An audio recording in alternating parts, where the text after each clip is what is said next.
سیرت مصطفیٰ صلی اللہ علیہ وآلہ وسلم کی قسط نمبر 26 کا آج آغاز کیا جائے گا۔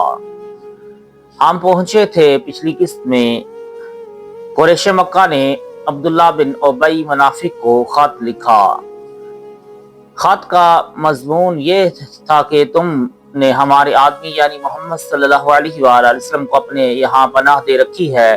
ہم اللہ تعالیٰ کی قسم کھا کر کہتے ہیں کہ یا تو تم لوگ ان کو قتل کر دو یا مدینہ سے نکال دو، ورنہ نہ ہم سب لوگ تم پر حملہ کر دیں گے اور تمہارے تمام لڑنے والے جوانوں کو قتل کر کے تمہاری عورتوں پر تصرف کریں گے۔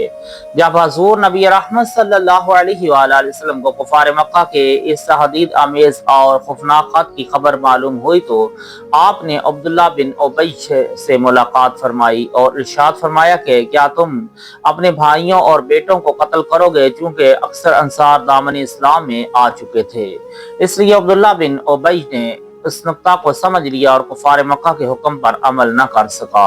ٹھیک اسی زمانے میں حضرت سعد بن معاذ رضی اللہ تعالی عنہ جو قبیلہ اوس کے سردار تھے، عمرہ ادا کرنے کے لیے مدینہ سے مکہ گئے اور پرانے تعلقات کی بنا پر امیہ بن خلف کے مکان پر قیام کیا۔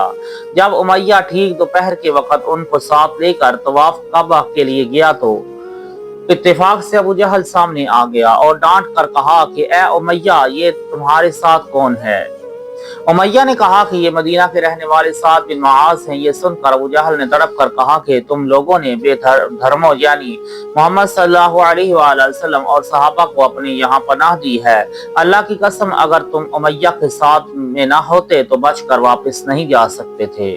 حضرت سعد بن معاذ رضی اللہ تعالی عنہ نے بھی انتہائی جرأت اور دلیری کے ساتھ یہ جواب دیا کہ اگر تم لوگوں نے ہم کو کعبہ کی زیارت سے روکا تو ہم تمہاری شام کی تجارت کا راستہ روک لیں گے۔ کفار مکہ نے صرف انہی دھمکیوں پر بس نہیں کیا بلکہ وہ مدینہ پر حملہ کرنے کی تیاریاں کرنے لگے اور حضور صلی اللہ علیہ وآلہ وسلم اور مسلمانوں کے قتل عام کا منصوبہ بنانے لگے۔ چنانچہ حضور نبی رحمت صلی اللہ علیہ وآلہ وسلم راتوں کو جاگ جاگ کر بسر کرتے تھے اور صحابہ کرام آپ کا پہرا دیا کرتے تھے۔ کفار مکہ نے سارے عرب پر اپنے اثر و رسوخ کی وجہ سے تمام قبائل میں یہ آگ بھڑکا دی تھی کہ مدینہ پر حملہ کر کے مسلمانوں کو دنیا سے نیست و نابود کرنا ضروری ہے۔ مذکورہ براتی وجوہات کی موجودگی میں ہر عقل کو یہ کہنا ہی پڑے گا کہ ان حالات میں حضور صلی اللہ علیہ وآلہ وسلم کو حفاظت خود اختیاری کے لیے کچھ نہ کچھ تدبیر کرنی ضروری ہی تھی تاکہ انصار و مہاجرین اور خود اپنی زندگی کی بقا اور سلامتی کا سامان ہو جائے۔ چنانچہ کفار مکہ کے خطرناک ارادوں کا علم ہو جانے کے بعد حضور نبی رحمت صلی اللہ علیہ وآلہ وسلم نے اپنے اور صحابہ کی حفاظت خود اختیاری کے لیے دو تدبیروں پر عمل درآمد کا فیصلہ فرمایا۔ اول یہ کہ کفار مکہ کی شامی تجارت جس پر ان کی زندگی کا دار و مدار ہے اس میں رکاوٹ ڈال دی جائے تاکہ وہ مدینہ پر حملہ کا خیال چھوڑ دیں اور صلح پر مجبور ہو جائیں۔ دوم یہ کہ مدینہ کے اطراف میں جو قبائل آباد ہیں ان سے امن و امان کا معاہدہ ہو جائے تاکہ کفار مکہ مدینہ پر حملہ کی نیت سے نہ کر سکیں۔ چنانچہ حضور صلی اللہ علیہ وآلہ وسلم نے انہی دو تدبیروں کے پیش نظر صحابہ کرام کے چھوٹے چھوٹے لشکروں کو مدینہ کے اطراف میں بھیجنا شروع کر دیا اور بعض لشکروں کے ساتھ خود بھی تشریف لے گئے۔ صحابہ کرام کے یہ چھوٹے چھوٹے لشکر کبھی کفار مکہ کی نقل و حرکت کا پتہ لگانے کے لیے جاتے تھے اور کہیں بعض قبائل سے معاہدہ امن و امان کرنے کے لیے روانہ ہوئے تھے، کہیں اس مقصد سے بھی جاتے تھے کہ کفار مکہ کی شامی تجارت کا راستہ بند کیا جائے۔ اسی سلسلہ میں کفار مکہ اور ان کے حلیفوں سے مسلمانوں کا ٹکراؤ شروع ہوا اور چھوٹی بڑی لڑائیوں کا سلسلہ شروع ہو گیا۔ انہی لڑائیوں کو تاریخ اسلام میں غزوات و سرایا کے عنوان سے بیان کیا گیا ہے۔ غزوہ اور سرایا کا فرق، یہاں مصنفین سیرت کی یہ اصطلاح یاد رکھنی ضروری ہے کہ وہ جنگی لشکر جس کے ساتھ حضور صلی اللہ علیہ وآلہ وسلم بھی تشریف لے گئے اس کو غزوہ، اور وہ لشکروں کی ٹولیاں جن میں حضور صلی اللہ علیہ وآلہ وسلم شامل نہیں ہوئے ان کو سریہ کہتے ہیں۔ غزوات یعنی جن میں لشکروں میں حضور صلی اللہ علیہ وآلہ وسلم شریک ہوئے ان کی تعداد میں مورخین کا اختلاف ہے۔ محب اللہ دنیا میں ہے کہ غزوات کی تعداد 27 ہے اور روضۃ الاحباب میں یہ لکھا ہے کہ غزوات کی تعداد تعداد ایک قول کی بنا پر 21 اور بعض کے نزدیک 24 ہے، اور بعض کے نے کہا کہ 25 اور بعض نے لکھا ہے 26 ہے۔ مگر حضرت امام بخاری نے حضرت زید بن ارقم رضی اللہ تعالی عنہ سے جو روایت تحریر کی ہے اس میں غزوات کی کل تعداد 19 بتائی گئی ہے، اور ان میں سے جن 9 غزوات میں جنگ بھی ہوئی وہ یہ ہیں: جنگ بدر، جنگ احد، جنگ احزاب، جنگ بنو قریظہ، جنگ بنو المصطلق، جنگ خیبر، فتح مکہ، جنگ حنین، جنگ طائف۔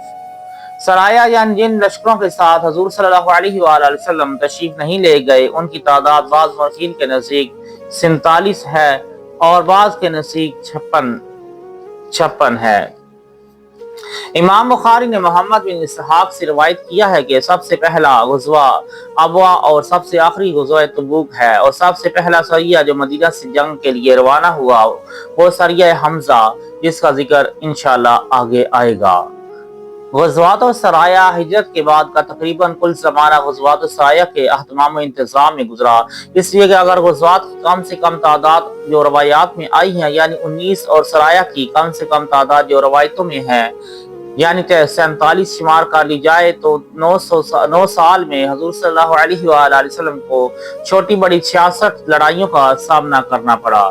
لہٰذا غزوات و سرایہ کا عنوان حضور صلی اللہ علیہ وآلہ وسلم کی سیرت مقدسہ کا بہت ہی عظیم و شان حصہ ہے، اور بحمد تعالیٰ ان تمام غزوات و سرایہ اور ان کے وجوہ اسباب کا پورا حال اسلامی تاریخوں میں مذکور و محفوظ ہے، مگر یہ اتنا لمبا چوڑا مضمون ہے کہ ہماری اس کتاب کا تنگ دامن ان تمام مضامین کو سمیٹنے سے بالکل ہی قاصر ہے۔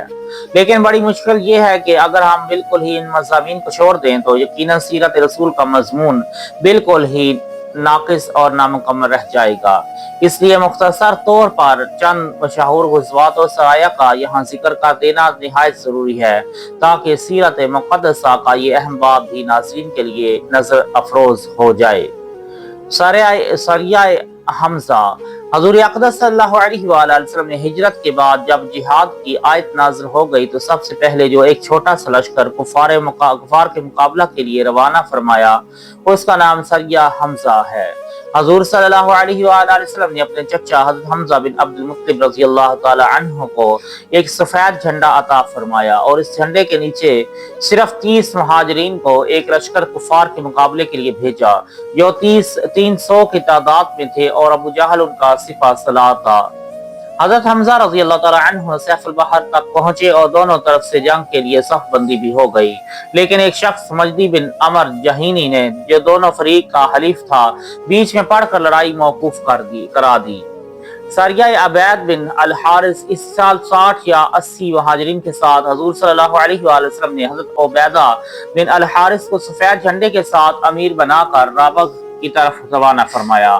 اس سریہ کے علم بردار حضرت مصطح بن اسانہ رضی اللہ تعالی عنہ تھے۔ جب یہ لشکر سنیہ مرہ کے مقام پر پہنچا تو ابو سفیان اور ابو جہل کے لڑکے اکرمہ کی کمان میں 200 کفار قریش جمع تھے۔ دونوں لشکروں کا سامنا ہوا۔ حضرت سعد بن ابی وقاص رضی اللہ تعالی عنہ نے کفار پر تیر پھینکا۔ یہ سب سے پہلا تیر تھا جو مسلمانوں کی طرف سے کفار مکہ پر چلایا گیا۔ حضرت سعد بن ابی وقاص رضی اللہ تعالی عنہ نے کل 8 تیر پھینکے اور ہر تیر نشانہ پر ٹھیک بیٹھا۔ کفار ان تیروں کی مار سے گھبرا کر فرار ہو گئے، اس لیے کوئی جنگ نہیں ہوئی۔ سریہ سعد بن ابی وقاص۔ اسی سال ماہ ذوالقعدہ میں حضرت سعد بن ابی وقاص رضی اللہ تعالی عنہ کو 20 سواروں کے ساتھ حضور صلی اللہ علیہ وآلہ وسلم نے اس مقصد سے بھیجا تھا کہ یہ لوگ کفار قریش کے ایک لشکر کا راستہ روکیں۔ یہ سریہ کا جھنڈا بھی سفید رنگ کا تھا اور حضرت مقداد بن اسود رضی اللہ تعالی عنہ اس لشکر کے علم بردار تھے۔ یہ لشکر راتوں رات سفر کرتے ہوئے جب 5ویں دن مقام قرار پر پہنچا تو پتہ چلا کہ مکہ کے کفار ایک دن پہلے ہی فرار ہو چکے ہیں، اس لیے کسی تصادم کی نوبت ہی نہیں آئی۔ غزوہ ابوا۔ اس غزوہ کو غزوہ ودان بھی کہتے ہیں۔ یہ سب سے پہلا غزوہ ہے، یعنی پہلی مرتبہ حضور صلی اللہ علیہ وآلہ وسلم جہاد کے ارادہ سے ماہ صفر 2 ہجری میں 60 مہاجرین کو اپنے ساتھ لے کر مدینہ سے باہر نکلے۔ حضرت سعد بن ابی وقاص رضی اللہ تعالیٰ عنہ کو سعد بن عبادہ رضی اللہ تعالیٰ عنہ کو مدینہ میں اپنا خلیفہ بنایا اور حضرت حمزہ رضی اللہ تعالیٰ عنہ کو جھنڈا دیا، اور مقام ابا تک کفار کا پیچھا کرتے ہوئے تشریف لے گئے، مگر کفار فرار ہو چکے تھے، اسی لیے جنگ نہیں ہوئی۔